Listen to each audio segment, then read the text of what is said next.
dari adik Mita beberapa hari yang lalu untuk membahas tema mengingat akan kematian. Karena yang namanya kematian ini sangat dekat sekali dengan kita manusia. Kita benar-benar tidak mengetahui kapan umur kita ini akan dicukupkan oleh Allah SWT. Bahkan orang-orang yang kita cintai, orang-orang terdekat kita, entah itu tetangga, entah itu keluarga, yang kemarin mungkin masih bertegur sapa dengan kita, masih berinteraksi, masih melakukan aktivitas, tiba-tiba kita terkaget dengan berita yang kita dengar keesokan harinya, ternyata beliau sudah dipanggil oleh Allah SWT. Ini sesuai dengan sabda Rasulullah SAW, hadis riwayat At-Tirmizi. Perbanyaklah mengingat pemutus kelezatan, yaitu kematian. Dari hadis ini jelas bahwasanya kehidupan kita di dunia ini adalah suatu hal yang bisa dibilang kenikmatan atau kelezatan. Dan yang bisa memutuskan ini adalah kematian. Dan kematian itu misteri yang ada dalam kehidupan ini. Maka dari itu kita harus senantiasa mengingat sabda Rasulullah di hadis yang lain. Dari hadis riwayat Muslim, Rasulullah SAW bersabda, seseorang yang meninggal dunia itu akan melepaskan segala sesuatu dari kehidupan dunia ini. Terputuslah semua yang ada di dunia ini kecuali 3 perkara. Yang pertama yakni sedekah jariah, kemudian ilmu yang bermanfaat, dan yang terakhir adalah doa anak solih ataupun solihah. Jadi orang yang meninggal ini tidak akan membawa apa-apa selama dia hidup, mengumpulkan harta, mengumpulkan kekayaan dan jabatan itu akan ditinggalkan semua kecuali 3 perkara. Sedekah jariah yakni sedekah yang dilakukan di jalan Allah dengan sebaik-baiknya, yang akan terus mengalir pahalanya sampai di alam barzah nanti, di kubur. Dan yang kedua, ilmu yang bermanfaat. Kita mengajarkan sesuatu hal yang baik, misalkan kepada anak cucu kita tentang patuh terhadap orang tua, hormat pada orang tua, tidak boleh melawan. Kemudian mengajari cara membaca doa sebelum makan dan sebagainya. Itu akan menjadi suatu ilmu yang akan dipakai terus sampai akhir hayat anak cucu tersebut. Dan yang terakhir adalah doa anak solih ataupun solehah. Ini adalah investasi yang sangat besar sekali di sisi Allah, karena kalau kita mendidik anak-anak menjadi anak yang solih-solihah, itu tidak akan berhenti di dunia, tapi pahala jariahnya akan terus mengalir di akhirat. Karena kita tahu bahwasanya orang yang meninggal itu benar-benar tidak akan membawa apa-apa di dalam kuburnya. Sesuai dengan riwayat hadis dari Al-Baihaqi, orang yang meninggal, ketika ada orang yang meninggal, para malaikat akan membahas apa yang telah ia perbuat selama hidup. Dalam hal ini adalah amal perbuatannya. Sedangkan manusia akan membahas apa yang ia tinggalkan. Dalam hal ini merupakan harta warisan yang akan mungkin kalau anak kita tidak menjadi anak yang solih-solihah, bisa jadi dijadikan perebutan harta waris, dan kita nggak mau sampai anak-anak kita seperti itu. Dan yang hadis berikutnya menyatakan bahwa riwayat Abu Dawud, Rasulullah SAW bersabda, orang yang mati mendadak itu adalah istirahat bagi mukmin.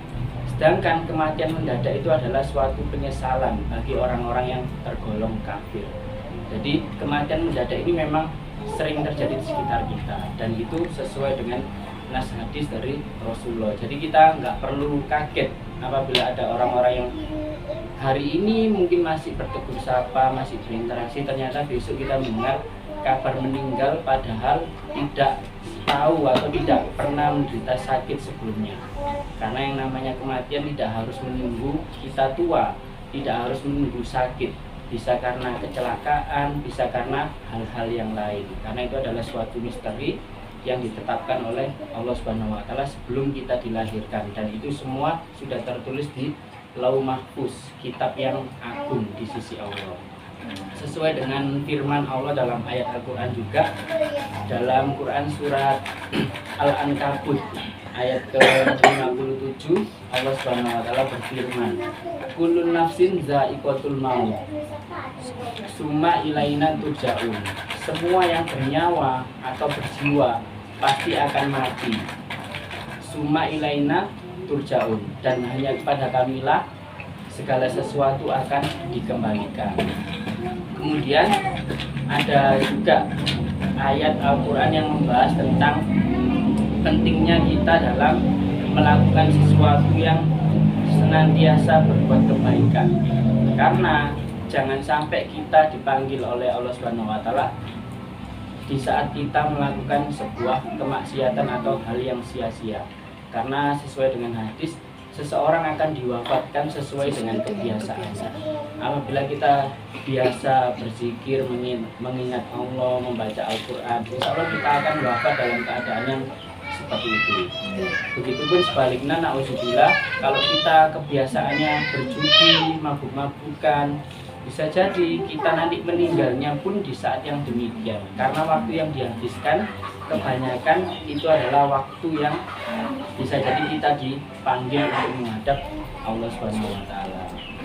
Kemudian ada satu ayat lagi dari Al-Quran yang menegaskan bahwa segala sesuatu yang ada di langit dan di bumi ini tidaklah kekal abadi. Semua pasti ada batasnya, seperti yang difirmankan dari Al-Quran surat Al-A'raf ayat ke-34, setiap umat telah ditetapkan ajalnya, dan apabila ajalnya itu telah datang, maka mereka tidak akan bisa mempercepat ataupun menundanya barang sesaat pun.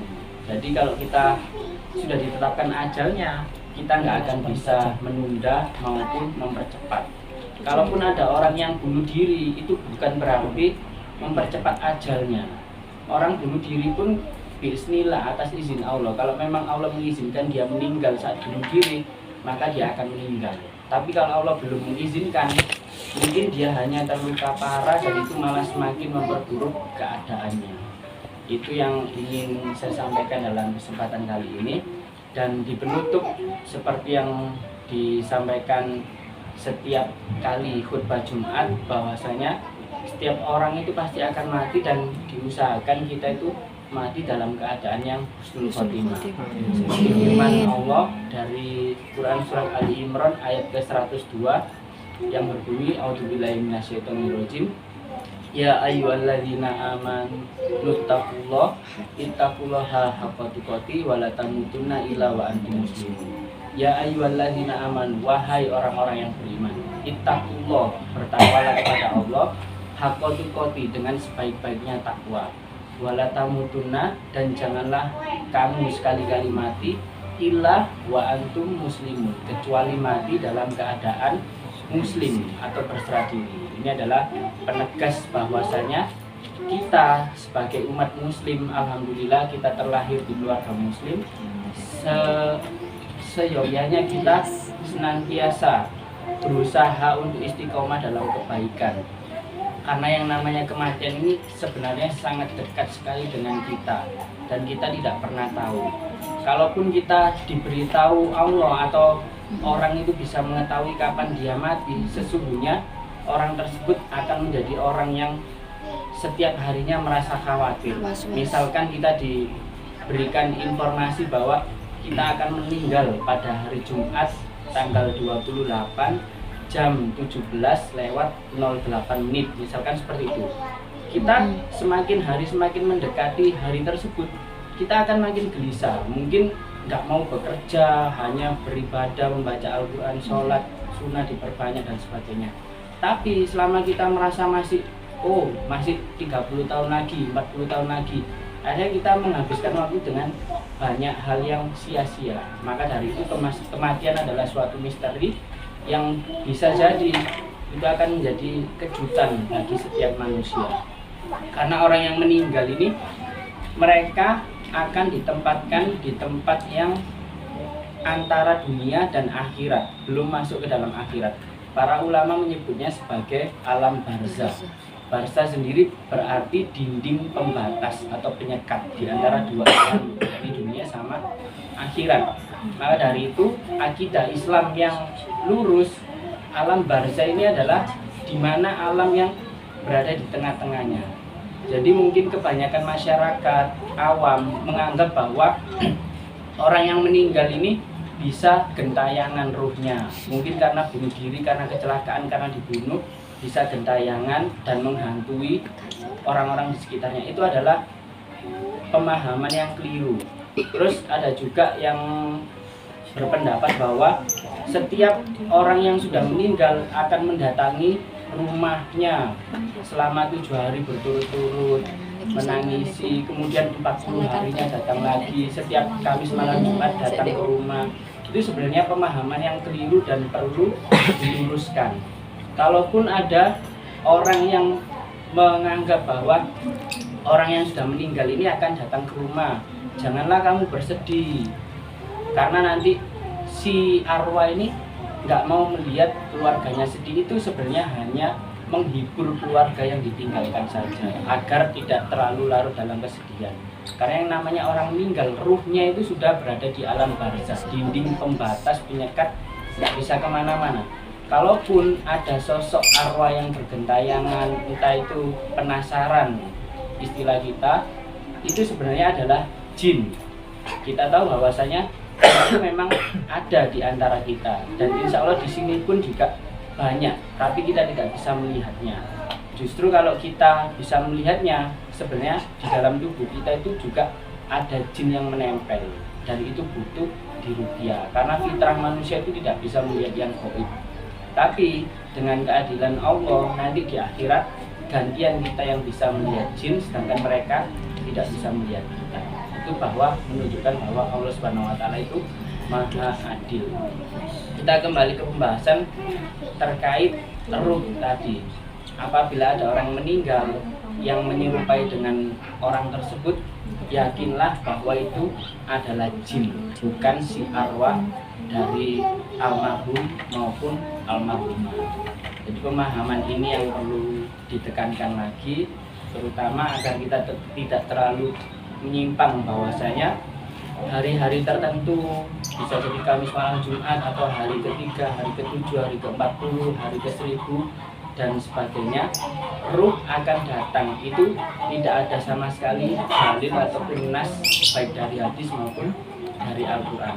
Cukuplah kita mendoakan almarhum-almarhumah yang sudah tidak ada, karena doalah yang mereka butuhkan, bukan apa-apa lagi. Seperti yang hadis riwayat At-Tirmizi tadi, terputus semua segala sesuatu kecuali 3 perkara yang sudah pernah dilakukan, yakni sedekah jariah, ilmu yang bermanfaat, serta doa anak solih dan solihah. Ini yang ingin saya sampaikan. Terima kasih atas perhatiannya. Apabila ada kesalahan ataupun kekurangan, itu mutlak dari saya. Jika ada sesuatu yang bermanfaat, itu datangnya dari Allah Subhanahu wa taala. Ihdinas siratal mustaqim. Alhamdulillahirabbil alamin. Subhanakallahumma wa bihamdika, asyhadu an la ilaha illa anta, astaghfiruka wa atubu ilaik. Wassalamualaikum warahmatullahi wabarakatuh. Waalaikumsalam warahmatullahi wabarakatuh.